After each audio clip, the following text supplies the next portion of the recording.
کہ خوش کیسے رہا جا سکتا ہے اور خوش رہنے کے 7 اصول کیا ہیں۔ اس وقت اگر ہم دنیا کا جائزہ لیں تو یقیناً آپ سب اس بات سے متفق ہوں گے کہ چہرہ مسکراتا نظر آتا ہے اور دل بجھا ہوا نظر آتا ہے۔ اندر سے ہر انسان ٹوٹا ہوا سا خود کو محسوس کر رہا ہے، اور اس ٹوٹے ہوئے دل کے مداوے کے سلسلے میں اور اس کے مرہم کے سلسلے میں نہ جانے کہاں کہاں کی خاک چھانتا ہوا نظر آتا ہے۔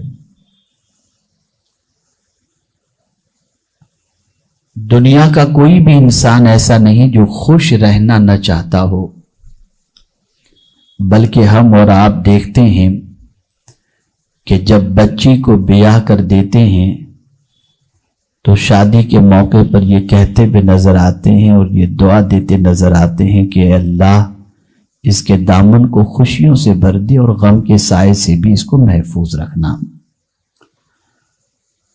باپ خود بھی خوش رہنا چاہتا ہے، ماں بھی خوش رہنا چاہتی ہے، اور اولاد کو بھی خوش رکھنا چاہتی ہے، لیکن ہم دیکھ رہے ہیں کہ اس وقت خوشیاں ہم سے روٹھی ہوئی ہیں اور ہم خوشیوں کی تلاش کے اندر در بدر کی ٹھوکریں کھاتے ہوئے نظر آتے ہیں اور در بدر کی خاک چھانتے ہوئے نظر آتے ہیں۔ میرے پیارے آقا صلی اللہ تعالی علیہ وسلم کے پیارے دیوانوں، انسان نے اپنے اعتبار سے خوشی کے ضابطے بنائے اور اس نے یہ سوچا کہ میں یہ کر لوں گا تو خوش ہو جاؤں گا،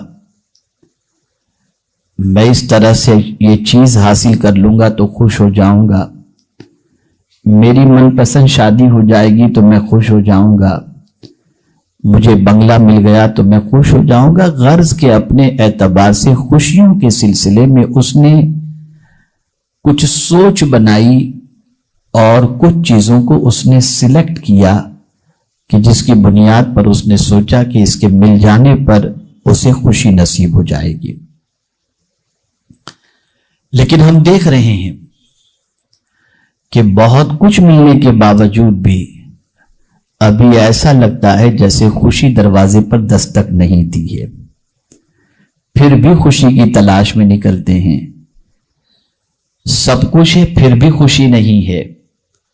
تو میرے پیارے آقا صلی اللہ تعالی علیہ وسلم کے پیارے دیوانوں، چونکہ ہم انسانوں کے درمیان رہتے ہیں اور ہماری زندگی انسانوں کے ساتھ گزرتی ہے اور ہمارا معاملہ انسانوں کے ساتھ ہوتا ہے، تو ہمیں یہ سمجھنا ہوگا کہ آخر وہ کون سی چیز ہے جس کی بنیاد پر خوشی ہم سے رخصت ہو جاتی ہے، اور وہ کون سی چیز ہے جس کی بنیاد پر ہمیں خوشی نصیب ہو سکتی ہے۔ میں مانتا ہوں کہ خوشی کا معیار ہر ایک کے پاس الگ الگ ہوگا، لیکن اپنے مطالعے اور اپنی تحقیق کے بعد جس نتیجے پر ہم پہنچے ہیں اس میں یہی ہے کہ خوشی اللہ عز و جل نے چند چیزوں میں رکھی ہے، انہی میں سے میں آج انشاءاللہ العظیم 7 چیزوں کا آپ کے سامنے ذکر کروں گا۔ ان 7 چیزوں میں اللہ عز و جل نے خوشی رکھی ہے، اور بھی بہت ساری چیزیں ہو سکتی ہیں، لیکن میرے محدود مطالعے اور تحقیق کے اعتبار سے میں نے ان 7 چیزوں کا سلیکشن کیا ہے۔ جیسا کہ میں نے عرض کیا کہ انسان انسان کے ساتھ رہتا ہے تو کبھی کڑواہٹ ہوتی ہے، کبھی باتوں سے دل آزاری ہوتی ہے، کبھی ٹیڑے منہ سے انسان کو خراب لگ جاتا ہے، کبھی کسی کے حوالے سے کچھ سن کر کے انسان کا دل بیٹھ جاتا ہے، اچھا خاصا موڈ ہوتا ہے، اور کوئی ایسا حادثہ اور سانحہ ہو جاتا ہے جس کی وجہ سے اس کا موڈ خراب، اگر یہ کہوں تو غلط نہ ہوگا کہ بلب فیوز ہو جاتا ہے۔ اور یہ آپ دیکھتے ہوں گے کہ اب تو ہمارا معاشرہ اس طریقے سے بگڑ چکا ہے کہ دو آدمی بیٹھے تو تیسرے کی غیبت کے علاوہ دوسرا کوئی کام ہوتا ہی نہیں. اور میرے پیارے آقا صلی اللہ تعالی علیہ وسلم کے پیارے دیوانوں لفظوں کے تیر حضور پر بھی چلے تھے صلی اللہ علیہ وسلم. اور آج بھی ہمارے معاشرے کے اندر یہ الفاظ کے تیر چلتے ہیں. بہت دور جانے کی ضرورت نہیں، ایک ہی گھر کی چھت کے اندر ساس بہو کو دیکھ لیجئے، میاں بیوی کو دیکھ لیجئے، تو یہ ساری چیزیں آپ کی نگاہوں کے سامنے ہوں گی. ایک ساس بڑی مشکل سے چاند جیسی بہو کی تمنا بہو لے کر کے آتی ہے، لیکن وہی چاند جیسی بہو کچھ دنوں کے بعد ڈائن بن جاتی ہے. یہ ماحول ہے ہمارے یہاں کا. ایک شوہر شادی کے پہلے دوسرے دن اپنی بیوی سے کہتا ہے تو اگر کہے تو تیرے لیے آسمان سے چاند توڑ کے لے کر کے آؤں، اور کچھ دنوں کے بعد یہ کہتا ہوا نظر آتا ہے کہ اب تو کب تیری ماں کے یہاں جاتی ہے، میرا جی تو اس سے بھر گیا. یہ ہے،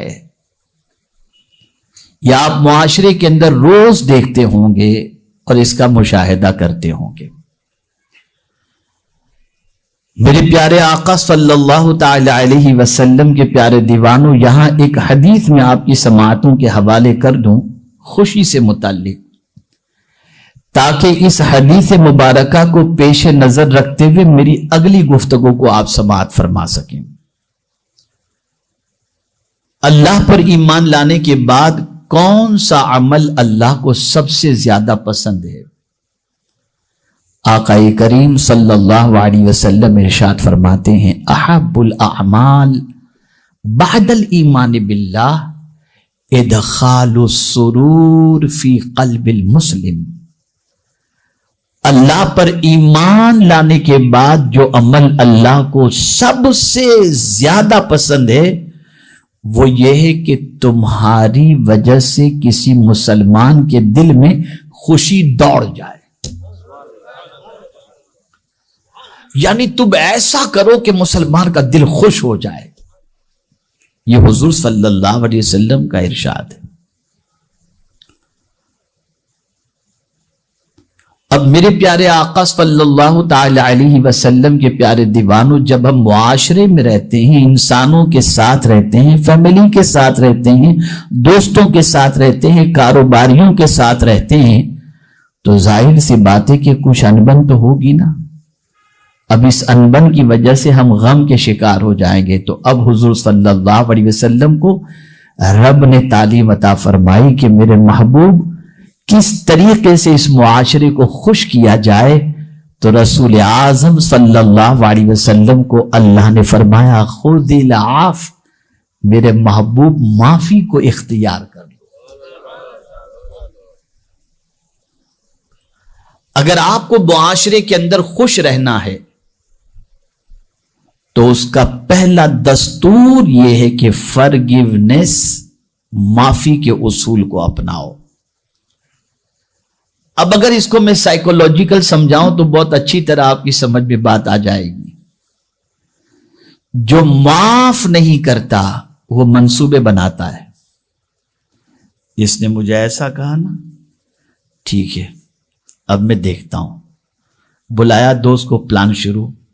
اب وہ پلان بناتا رہے گا، رات کو کروٹیں لیتا رہے گا، پریشان رہے گا، نیند نہیں آئے گی، سوچتا رہے گا اس کو کیسے گراؤں، اس کو کیسے ذلیل کروں، اس کو کیسے رسوا کروں، اس کو کیسے سبق سکھاؤں. اب یہ پلان بناتا رہے گا.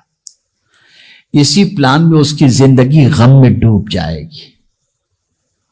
اس کی رات کی نیند ختم ہو گئی. ریونج کے جذبے کی بنیاد پر اس کی مینٹلیٹی ایسی ہو گئی کہ وہ رات کو چین کی نیند نہیں سو رہا. پلان بناتا ہے اس کو کیسے گرایا جائے، کیسے ذلیل کیا جائے، کیسے رسوا کیا جائے. اس نے مجھے اس طریقے سے کہا، میں دیکھ لوں گا. یہ ساری چیزیں اس کے ذہن میں آتی ہیں.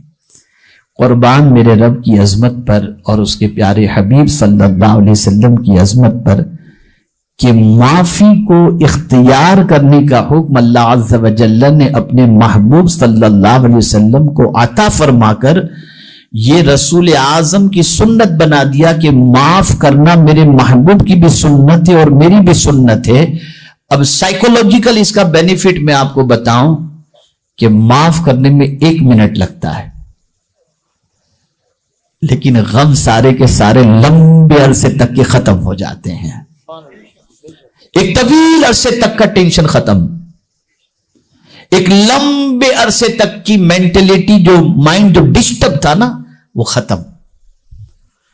اور جہاں آپ نے یہ 1 منٹ جو معافی کا کام ہے یہ نہیں کیا تو میں یہ سمجھتا ہوں کئی مہینوں تک کی نیندیں آپ کی برباد ہوں گی، آپ کا چین ختم ہو جائے گا، آپ غم کے شکار رہیں گے، ٹینشن میں رہیں گے.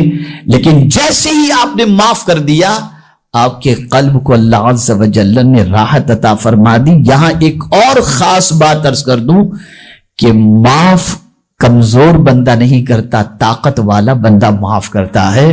اور معاف کرنا یہ کمزوری کی علامت نہیں ہے بلکہ معاف کرنا یہ بہادری کی علامت ہے.